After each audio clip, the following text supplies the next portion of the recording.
Now, up next to kick off Sarah's country, Ballance Agri-Nutrients Kapuna gas to urea plant in Taranaki plays a key role in the country's first foray into hydrogen-powered transport, and a joint project announced last year with Taranaki Energy Limited. The plant will take wind-generated electricity and turn it into hydrogen gas for both use in the nitrogen fertiliser production and as fuel for hydrogen-powered vehicles. This is all going to be from late next year. Pretty cool.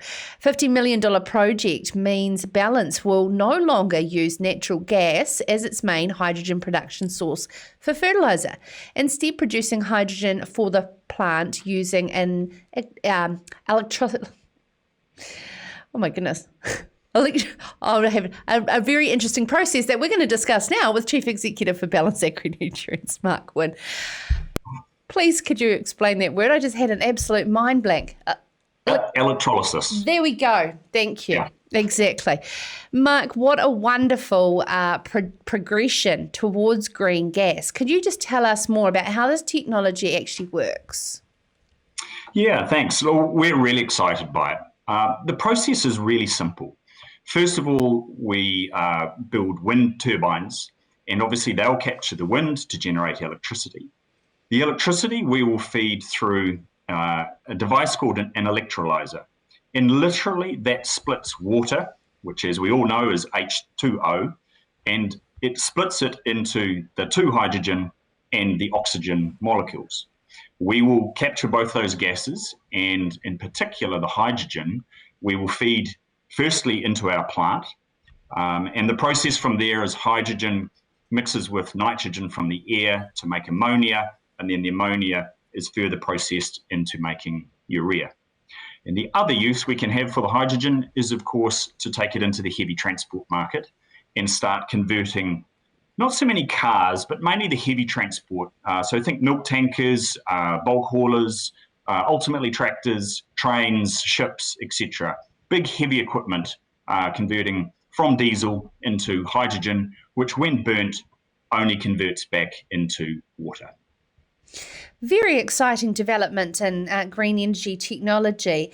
How long has this been in the pipeline? Well, we first met Haringa, who are our joint venture partners, probably about 3 years ago now at a Taranaki meeting. And from there, we started to get excited about the idea and spent essentially a couple of years scoping. It's a $50 million project, so it's not for the faint-hearted. And through that process, we've had to look at the technology for both wind turbines that suit Taranaki, the electrolyser technology, which splits that water back into the two gases, and then also working with our technical partners to make sure that we can feed that hydrogen into our plant without destabilising the current processes. So it's taken a while to get to this point. We are aiming to be commercial in very early 22, so January, February 2022.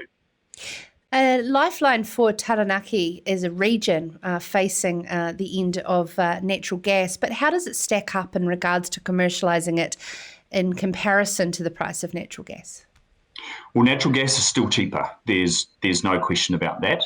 But as the carbon price... Oh, and we've lost Mark. But that's okay. It's a very interesting story here, Joel. What do you think about, there we go. We've got Mark back. Sorry, continuing on, sir. Yeah, so the natural gas is still cheaper, but as the carbon price is applied to the CO2...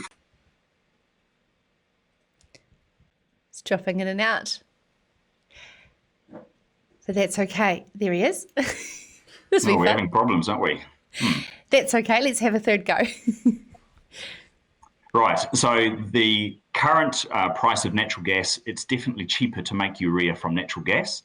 But as the carbon tax is applied to the carbon dioxide that's produced as a result of that process, over time, hydrogen will at least equalise and we believe ultimately become cheaper than using natural gas. What are some of the numbers around the significant reduction in carbon emissions that we can achieve from a technology like this, particularly in Balance's business? Well, in the long term, I mean, our footprint currently is about just over 400,000 tonnes of carbon dioxide produced. Now, we looked at, way back in the beginning, looked at how do trees help us? But trees really only buy you time.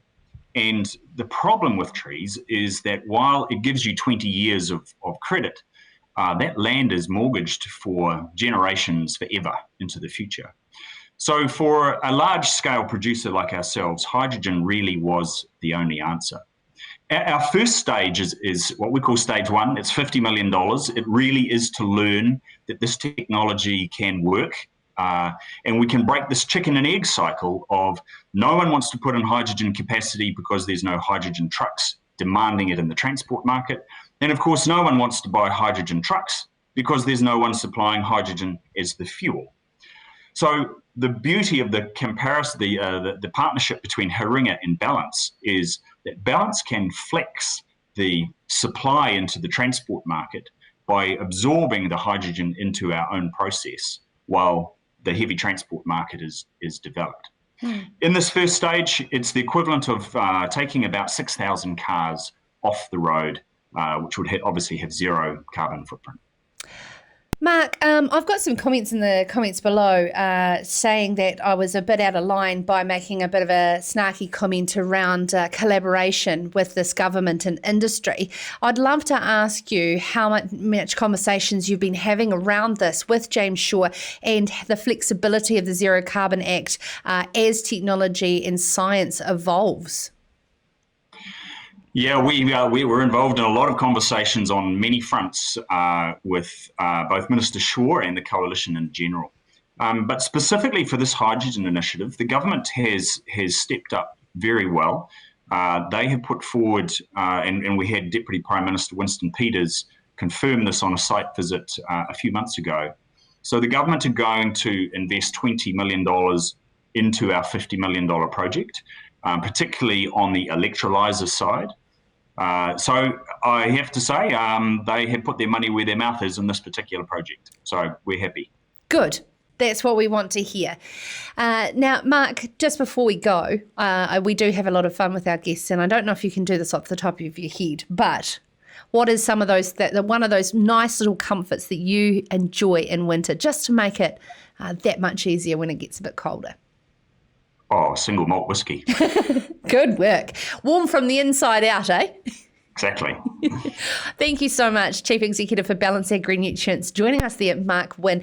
And wonderful story by Richard Rennie on farmersweekly.co.nz with more information that you can get about New Zealand's first green hydrogen plant. That is a great partnership happening there in the Taranaki. This is Sarah's Country.